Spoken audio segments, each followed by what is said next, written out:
another Read Aloud chapter. Your thinking question for this chapter is, choose one new character introduced in that chapter to describe in at least 3 adjectives. All right, let's get into it. Chapter 20, The Rebels. Once they were in the room, Kayla quickly closed the door and locked it. Aurella looked around to take in their surroundings. At least 20 teenagers sat lounging around on the splintered wooden floor like this was everyday relaxation spot. The only furniture in the room was a wooden chair and a small desk up against the north wall. There were 2 windows along the west wall, one of which was boarded up, and the other was above a very smelly-looking rug. The other 2 walls were completely bare of anything, but cobwebs hung across the corners. No one seemed to pay much attention to the 2 manipulators that just entered, which was quite a new experience for them. In one corner of the room, a boy and girl were arguing heatedly about something involving a race and a winner. Next to the boarded-up window, 2 boys took turns trying to spit on people walking on the street below and laughing when they succeeded. One girl was meticulously organizing camping supplies into different piles, which she kept rearranging between bouts of scratching her head and asking uninterested people their opinion. "About time, Kayla, where have you been?" asked a boy around 17, sitting against the wall by the desk. He'd been resting his eyes, and when he opened them, they were a startling ice blue, which was a sharp contrast to his jet black hair. "Might have found us some new recruits," she answered. "Recruits for what?" Mavic asked, suspicion creeping into his face. "What is this place?" "You want to give them the spiel, Bev?" Kayla asked, then took a swig from a water canteen hanging from the chair. "Step into my office," smiled the boy with his ice blue eyes. He sat up and gestured to the area in front of him. Aurella hesitantly sat in front of him, but Mavic remained standing. "So," started the boy, "do you guys agree with this witch hunt going on?" "Why do you care what I think?" Mavic asked rudely. "I don't even know who you are." "I'm Bev, that's Kayla. Now answer my question." "Of course I don't agree with it," Mavic muttered. "People are dying for no reason." "And you?" he asked, nudging Aurella's foot, but not making eye contact. "It's kind of destroyed my life," she answered semi-honestly. She thought it best not to mention that she was the one that had started it in the first place. "You want to end it?" Bev asked. He looked past Mavic's head as if observing something behind him. "Honestly, I'm not sure that's possible," Mavic stated bluntly. "Whatever it is you guys are planning, you're probably in over your heads."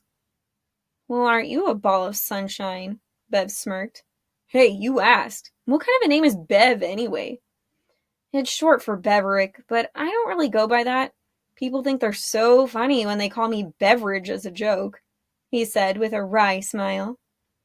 "What exactly are you guys planning to do to end the witch hunt?" Mavic asked. "Protesting." "That's it?" "What do you mean that's it?" "I mean, you expect that to make a difference? And why are you staring at my chin?" Bev looked away. "Yeah, I do think it'll make a difference, because we're not stupid, and we'll exercise a little thing called strategy. You want in or no?" Before either Aurella or Mavic had time to answer, Bev frowned thoughtfully. "You know, there's something different about you two. I can't quite put my finger on it, but there's something about you guys that makes me think you could make a lot of difference." Aurella looked up at Mavic, confused. This was not the kind of reaction they normally got from humans. It almost seemed positive. Perhaps it was something to do with what Morella had said about how manipulators only amplify feelings that are already there. Maybe the kids in this room were simply more hopeful than hateful. "Can I ask a question?" "I think you already did." Bev smiled at her. "Why are you guys doing this?" Bev's expression quickly changed to one of disgust. "Because it's wrong," he said with conviction. "Most of us have been hurt by the witch hunt and seen what it's done to people. Piker and Pip, those idiots over by the window, lost their sister to the witch hunt. She was captured by a swarm of bees, or clankers, I think you guys call them. Alec's dad was a bee, Then his mom was accused of witchcraft. He wouldn't turn her in, so they took them both away. Aurella gasped, but Bev continued. Kayla's just really pretty, and she's good at getting out of situations, so people always think she's bewitched them. She ran away before they could capture her, and Hyla was recently captured. How did she get away? Mavic asked. I don't know. She said a couple of kids came out of the forest, fought off the bees, and then let a bunch of them go. Aurella and Mavic glanced at one another. Anyway, she was inspired by it and helped me and Kayla round up all these kids to help us fight back. What about you? Mavic asked. What happened to you? I was captured too. It was a different group. Someone set us free that time too. Aurella frowned, and Mavic raised a confused eyebrow. Whoever set this group free wasn't them. Did you get a good look at this person? Mavic asked. No, I didn't. Bev smiled a little when he said it, which Aurella found very strange. After processing all that Bev had said, she pulled down on Mavic's arm until his ear was level with her mouth. Can I talk to you for a second? She whispered. Just a sec, Beverly, Mavic said, allowing Aurella to pull him away. Kayla laughed. Bev rolled his eyes. Very funny. Aurella pulled Mavic as far out of hearing range as possible without leaving the room. Mavic, I'm not sure this is a good idea, she whispered urgently. What do you mean? I mean, joining some random rebel group was not a part of the plan. We need to find Morella. What plan? The one about disguising ourselves as the king's brother and niece so we can check to see if Morella's hanging out at the palace? Aurella, I can think of about 50 ways that could fall through. We don't know anything about the king's brother and his daughter. They might not even let us in. And we have no idea if Morella's even there at the palace. I just don't think it's going to work. But I do think these people have the right idea. If we can end the witch hunt, maybe we won't even have to leave Dovis. As wonderful as that sounded, Aurella had already accepted the truth. She sighed, sadly. Mavic, we're not staying in Dovis. It will never be safe for us here. Okay, maybe you're right. But I think if we stick around with these people, we'll be able to make a little difference here while coming up with a better plan to find Morella and get to Rashtika. They're clearly on our side. It's not like it's gonna hurt. Against her better judgment, Aurella said, Fine, but only for a little while. Then we find Morella and we leave for Rashtika. Fine. They returned to Bev and Kayla and sat down. We're in, Mavic said. Sweet, Bev grinned. So what's your story? I want to make sure I know who I'm dealing with before I tell you all our plans. After thinking a moment, Aurella figured something short and close to the truth would be easiest to remember. People in our town thought I was a witch too, so I ran away. Yeah, Mavic said, and I couldn't let my sister just go off on her own, so I joined her. Bev nodded. While listening, he'd been staring over Aurella's head. She glanced behind her, but couldn't figure out what he was looking at. You guys didn't get any grown-ups interested in joining? She asked. Unfortunately not. They wanted to stay and protect their families, which makes sense, so I get it. Are your guys' parents all right with you doing this? It sounds a little dangerous. Well, it depends on whose parents we're talking about. Personally, my parents couldn't care less what I do, Bev replied in an offhand voice. I don't even think they noticed when I got captured. I'm sure that's not true, Aurella said. Oh no, they hate me, he said cheerily, being born a disgrace to the family and all. Why a disgrace? Aurella asked. They were hoping I'd be an apprentice to my father. He's a doctor, but it's not exactly possible for someone like me to do that. Plus, I think he's secretly scared that his patients will catch what's wrong with me. He's both cruel and stupid, apparently. What do you mean? What's wrong with you? Bev laughed out loud. Wow, you two must be exceptionally unobservant. Normally that's the first thing people notice, what with my horrible eye contact and all. Aurella didn't understand what was so funny. What are you talking about? I'm blind, sweetheart. Aurella was shocked. Completely? As a bat, he affirmed. Oh, I'm not sure why that comparison makes sense. Are bats even blind? I don't know, shrugged Kayla. Ask Brain. Someone's name is Brain? Mavic asked. No, he's just got a really big one, Bev explained. Don't talk to him unless you want your head to explode. And anyway, I could ask you guys the same thing about your parents. I don't have any of those, Mavic said without emotion. Aurella kicked him. Mavic looked over in surprise. Aurella mouthed, We're supposed to be brother and sister. You guys are having a secret conversation, aren't you? Bev said. What is it? Your friend having second thoughts? My name's Aurella, and no, Aurella, huh? Bev raised an eyebrow. Isn't that the name of that supposed witch? Aurella silently cursed herself. It's obviously not her real name, Mavic said. Like we'd tell you our actual names. For all we know, you guys are some undercover clankers luring us into some trap. But Aurella's kind of a mouthful, so you can call her Ella. Or Elf if you want to be annoying. What about you? Bev asked. You can call me Mavic. Bev threw his head back and laughed. Like that other wanted guy? You've got some nerve. I like you. A blonde boy around Mavic's age stepped up to Bev. Hey, we were wondering what the plan is for tomorrow. We gonna be recruiting or actually protesting? I'm glad you asked. Let's get everyone together and I'll fill you in. Are you in charge? Mavic asked. Can't you tell from the decor? Kayla joked. You know the decrepitude is part of the charm, Bev argued. And who's gonna go looking in a house on the verge of collapse anyway? Kayla stood and offered Bev the chair she'd been sitting on. He called to the others. Hey, weirdos! One or two glanced over, then continued their conversation. Guys, shut up and get your behinds over here, Bev shouted. We're gonna discuss some stuff. Bev's very formal, Kayla remarked sarcastically. She sat next to Mavic, cross-legged.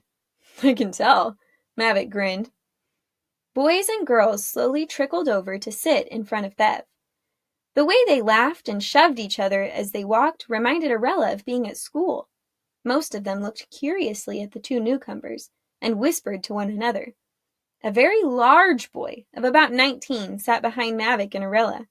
Physically, he was similar to how Mavic normally looked without his disguise, except larger and with hazel eyes. He clapped his hands on their shoulders. New recruits? He asked with a mischievous smile. Yeah, what do you care? Mavic remarked rudely. The boy was momentarily taken aback, then laughed. You got a mouth on you.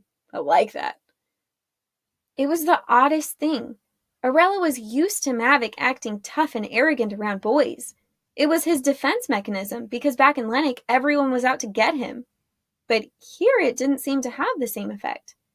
They seemed to admire his snarky rudeness. All right, rebels, Bev smiled. I think it's time we put our plan into action. The teenagers whooped and pumped their fists excitedly in the air. Yeah, we're all excited. Bev cut them off. Hyla, how are we looking on supplies? Almost everything is accounted for. Tents, blankets, non-perishables. The entire Hemlotian tent store, a boy shouted in the back. Hyla scowled, and Aurella heard a few titters among the group. All right, calm down, Bev said. So we have everything we need. All we need to do is figure out when this thing's going to start.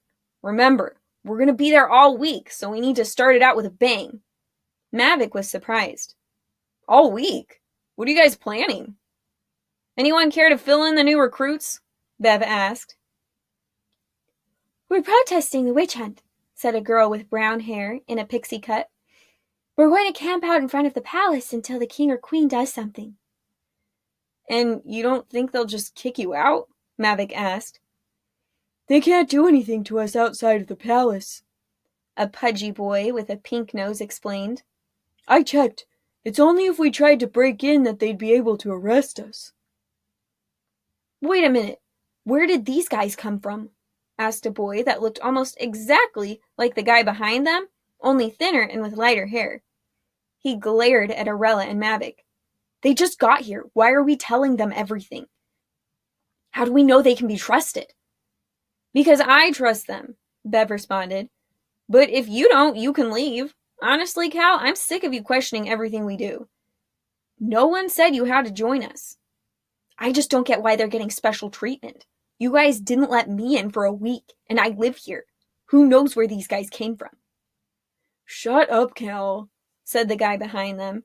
And if I remember correctly, you weren't let in right away because you're incredibly stupid around clankers, and we thought it might jeopardize the entire mission. There you go again, acting like you're so much older and more mature than me, sneered Cal. You know, Alec, Mom and Dad always... Cal, this isn't about us. And Bev and a ton of other people would agree with what I just said. We have to be careful, Bev concurred, and Alec is the only reason we did let you in, so be grateful. He paused to let his words take effect. Cal sighed and nodded. So anyways, as I was saying before being rudely interrupted, Bev continued, we need to strategize the best time of day to start. I think we should strike right as the Queen steps out for her daily gaze from her precious balcony.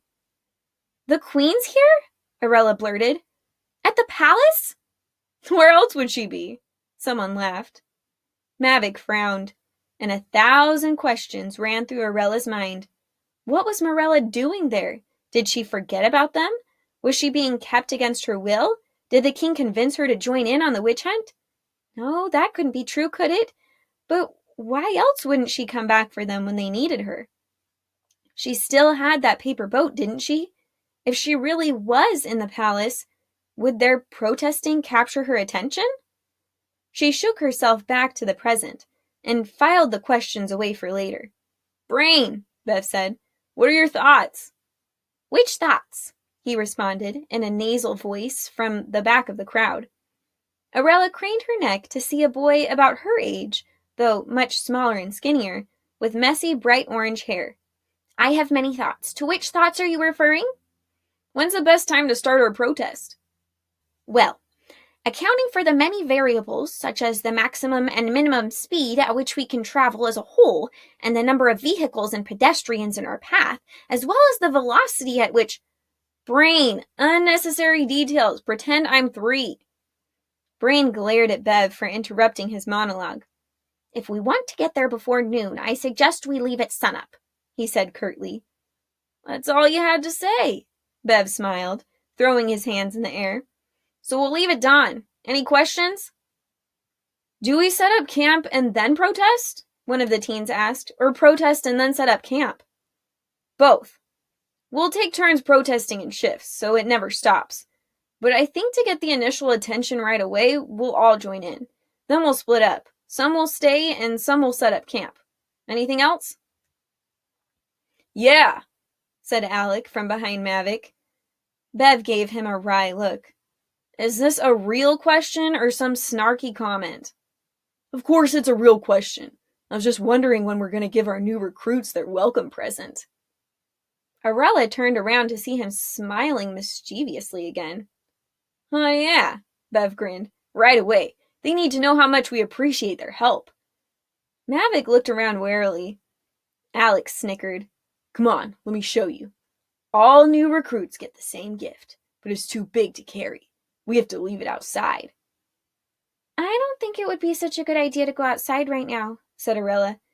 There were some clankers earlier that... Relax, Alec grinned. We'll just show it to you from the window for now, and tomorrow you can get it when we leave. Alec walked toward the one uncovered window and motioned for them to follow. Mavic motioned for Aurella to stay where she was. When he got close to the window, Alec said, You need to stand right in front of the window to see it. Right in the middle of this rug. Mavic frowned as he stepped forward. I don't see any... The rug swallowed him as he fell through a hole in the floor with a muffled scream. Aurella gasped and ran to the hole in the floor. She looked over the edge to see a stunned Mavic sprawled on a bed that had caught his fall. The room filled with laughter. Alec doubled over and almost fell into the hole himself. He was laughing so hard. Works every time, he wheezed, wiping tears from his eyes. Aurella, however, found nothing funny about this. They didn't know Mavic's temper. In seconds, he had run up the stairs and stood in the doorway, fuming, hands clenched at his sides.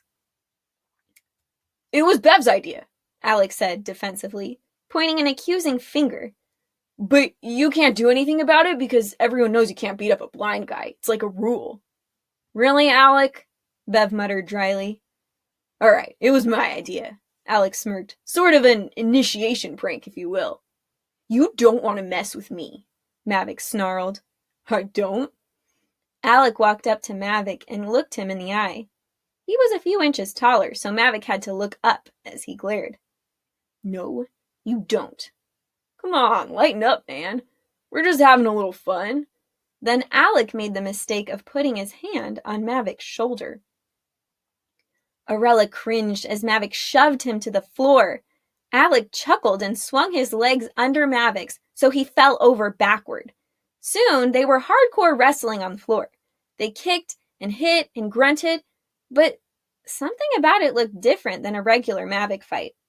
It reminded her of how he was around the boys at the orphanage. He wasn't trying to cause damage. Otherwise, Alec would be unconscious with a broken nose by now. Suddenly, Mavic was pinned into some impossible position, and the wrestling stopped. Okay, you got me, Mavic grunted.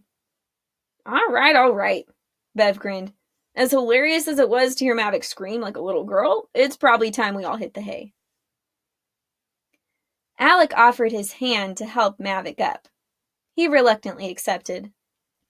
The teens dispersed and started taking blankets and bedrolls from the corner Hyla appeared to have spent all day organizing.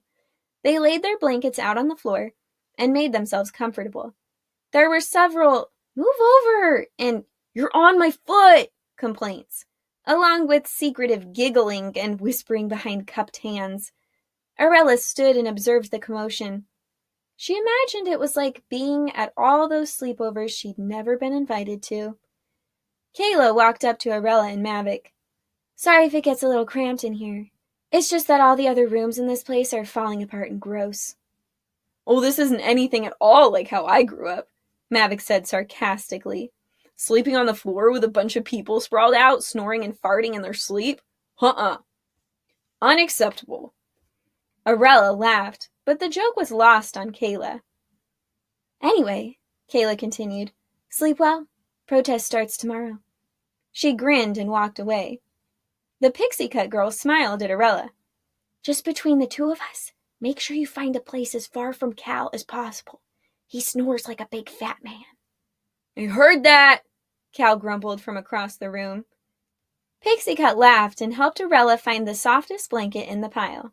Then she laid it out for her and told her to sleep well.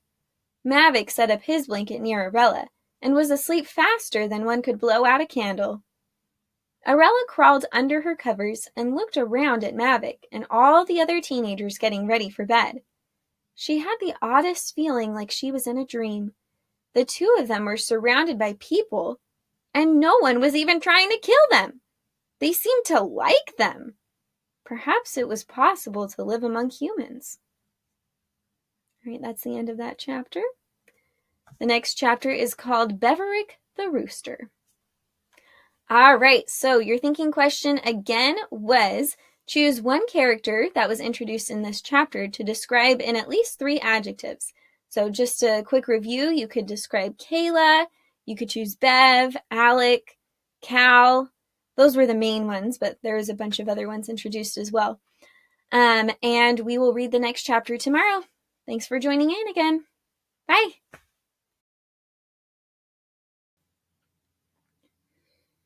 Yeah, Mavic said. Okay, starting over. Hyla scowled, and Aurella hewed and started taking tense. We're protesting the witch hunt, said the... No. We're protesting the witch hunt, said a girl with... No. How does she talk? If I remember correctly... Oh, man. Alec walked toward the one... Pixie Cut laughed and helped Aurella for...